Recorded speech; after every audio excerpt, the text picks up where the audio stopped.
Hi, this is Pastor Roger Jimenez from Verity Baptist Church in Sacramento, California. I'm just making a video to address some of the things that were brought up in the Baptist Bias live stream. And obviously the live stream that they did about me was 3 hours long, so I'm not gonna go through every little thing. The sermon that I preached that they were supposedly gonna watch and comment was only a 30-minute sermon, so I don't know why it took them 3 hours to get through it, but it was just ridiculously long. But there are just some things I want to bring up. So the first thing is that Pastor Anderson brings up that my kid texted his kid the image of his eldest son dressed as a woman. And I want to begin by just explaining the story or just saying what happened. My sister texted that image to my wife. And when she texted the image, she was asking, or she was just saying, this is a fake account, right? And my wife, of course, hadn't seen it, so she said, I don't know. And that was it. Pastor Anderson makes it sound like my wife then takes the image and shows it to all our children, but my wife didn't do that. What happened is that I have a 16-year-old teen who texts back and forth with Pastor Anderson's 16-year-old teen, and his phone was broken, so he was using my wife's phone to text back and forth, and he saw the picture and he forwarded it to his kid and asked, is this real, or whatever he asked. And he did that without our permission. And look, here's the thing. I'm gonna tell you up front that he should not have done that. I'm sorry that he did that. He should not have done that. He did that without my wife's knowledge. And it was wrong for him to do that. But what I also want to express is that my son actually apologized to Pastor Anderson's wife, and she very kindly and graciously accepted his apology. So I'm not really sure why Pastor Anderson feels the need to bring this up on a podcast when it's already been dealt with. We already corrected him. He already apologized to his wife. His wife accepted the apology, but yet he just feels the need to bring this up. And even in the context in which he brings it up in this context of, they say they're not on social media, bull crap. And then he tells the story about how my sister texted an image to my wife, and then my son takes that image and texts it to his kid. And it's like, well, none of that stuff happened on social media. You can text an image from one phone to another, and then from that phone to another phone, without being on social media. So I'm not even sure what the point of bringing the story up was. It doesn't prove the point that you're trying to make, that we're on social media. And it just sounds like you just wanted to bring it up just to make us look bad. But you know, we can admit when we're wrong. We can admit when our kids do wrong. We make them apologize when they do bad things. And again, your wife graciously accepted his apology. So I'm not sure why you're bringing that up. That's the first thing I wanted to talk about. The second thing I want to bring up is about Pastor Shelley and Pastor Oz. I called Pastor Shelley a weasel, and I want to just explain why I feel that way. So when this whole thing went down with Pastor Anderson, Pastor Shelley called me, and he was very upset, and he was very agitated, and he was talking about how Pastor Anderson needed to resign, he needed to step down, and how he was going to come out against him publicly. And I was trying to calm Pastor Shelley down and tell him, you know, you need to really think about this. And I was even telling him, if you're going to step away from Pastor Anderson, if you're going to stop being his friend, I don't think you should attack him. You know, he's your sending pastor. He's done a lot of good to you, and I think you should leave quietly. So I'm trying to talk him down. And then Pastor Shelley goes and he has a private meeting with his church that somebody secretly recorded and they put on social media. But even in that private meeting, he's talking about how Pastor Anderson has disqualified himself and how Pastor Anderson needs to resign and how he's against Pastor Anderson. I do personally believe that at this time, though, it would be best for him to either take a leave of absence or step down as pastor and focus on his family. And then the very next morning, so like 8 hours later or 12 hours later, he just completely flip-flops, and he does a 180 and comes out just full support of Pastor Anderson. And he even puts this post on social media where it's this long post, but he doesn't explain why he flip-flopped. He doesn't explain why he changed his mind. It's just like an open love letter to Pastor Anderson. He's just talking about how much he loves Pastor Anderson and whatever. And again, I don't even care about that. Like, I think that people should be able to change their minds. If he changed his mind, I don't know what happened in those 8 hours. I mean, I don't know what happened overnight. I don't know if Pastor Anderson has something on Pastor Shelley or what.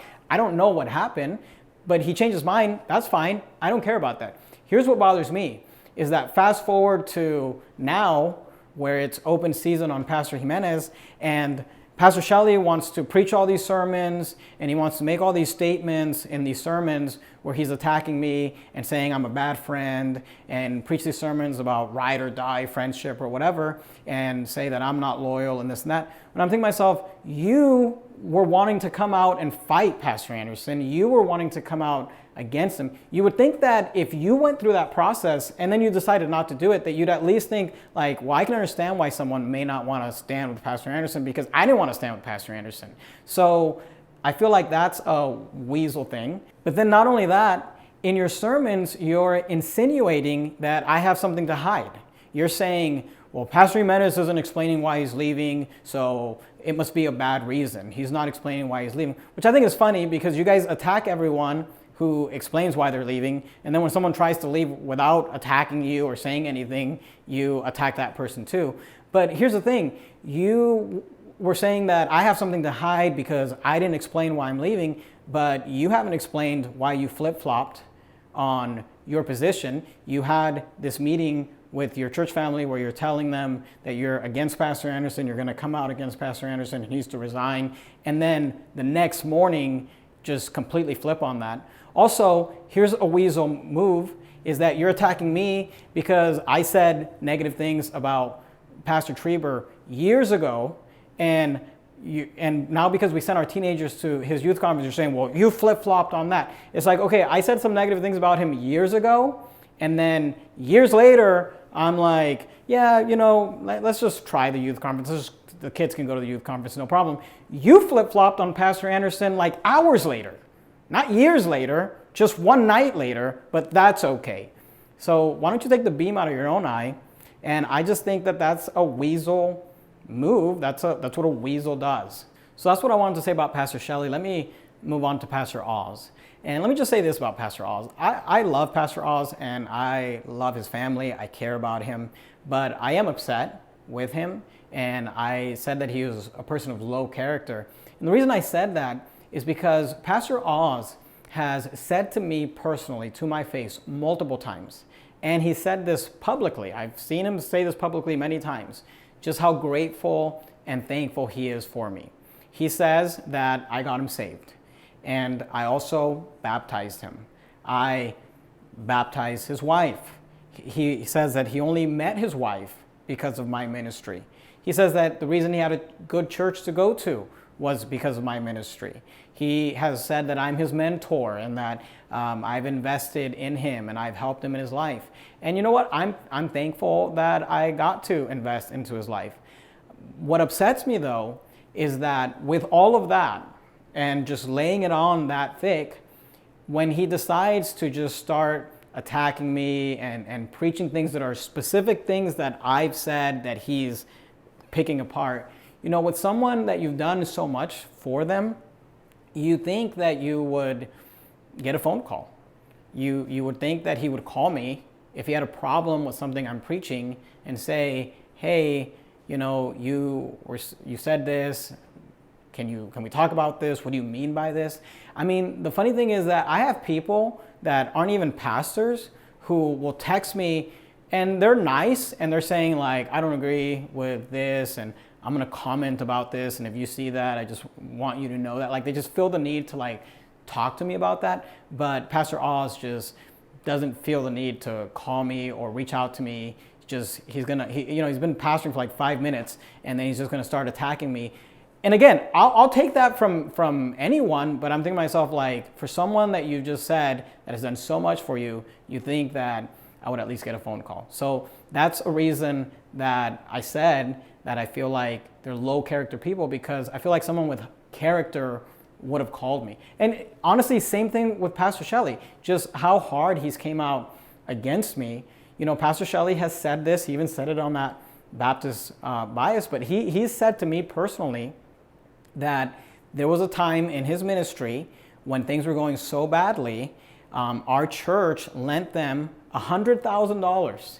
And he has said to me that if it wasn't for us doing that at that moment, that his church would have failed, that they would have just had nowhere to go and the whole thing would have fell apart. And he has said to me that because we stepped in, Verity Baptist Church stepped in to do that, that's the only reason that Steadfast Baptist Church exists. And of course, we were happy to do that, and we're glad to help a church that's soul winning, that's right on salvation, that's right on King James Bible, that's preaching all these good doctrines. We're happy to do that. But I'm just thinking to myself, you know, after we did all that for you, just how quickly you just start bashing me and attacking me and putting up all these posts about, I mean, I don't know. I just think to myself, if someone did that much good for me or helped me out that much, that I would just be slow to attack them. In fact, when Pastor Anderson and I stopped being friends, I wanted to not attack him and leave quietly and not just make videos and go after him.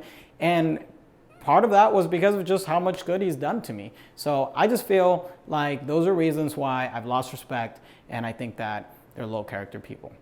So one last thing I want to bring up is something that Pastor Anderson brought up in the Baptist Bias live stream, and he also brought it up in his sermon on Wednesday night. And that is that he's bringing up my niece. So my niece is going through a separation, and Pastor Anderson is out there preaching and insinuating and trying to make it sound like I advise separation. And first of all, let me just be clear that that's completely false. That's not true. I've never advised anybody to separate. And you can ask my niece, you can ask my sister, and they'll tell you that I did not advise separation. So that's just completely not true. Pastor Anderson is trying to make it sound like he talked to all the witnesses. I don't know what he talked to a serial adulterer and his friends. I don't know who he even talked to, but you would think that if he's trying to find out if I advise separation, that he could just text me and ask me, or call me and ask me if that's what I did. So he did not do that. He's just looking for anything to attack me with, and he's using this as a way to attack me. But I think the worst part of it is just the hypocrisy. Because I get up on Wednesday night and I preach about his son, and about his son dressing like a transvestite, dressed like a transvestite.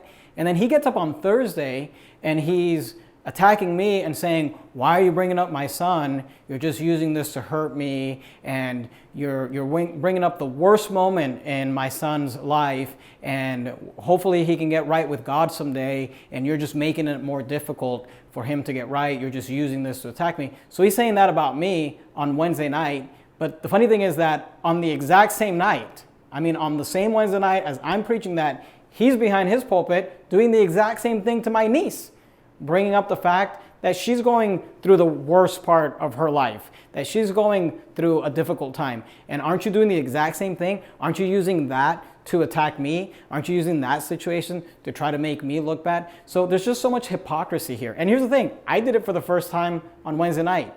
He's been doing this for weeks. So with Pastor Anderson, there's always just these rules that apply to everyone else, but they don't apply to him. He can bring up my niece to attack me in her lowest time and her worst time to attack me. That's fine, but don't do that about my son. I just think it's funny that he has to try to find things to attack me with and to villainize me with. So he has to pull out some sermon I preached 2 years ago, and then he has to attack my niece in order to do that. It just shows the hypocrisy, and I think that smart people, discerning people should be able to see that pretty clearly.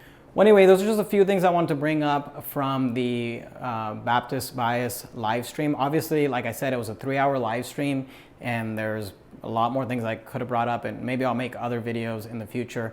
But those are just a few things that I wanted to just clarify and give some context for. I appreciate you watching.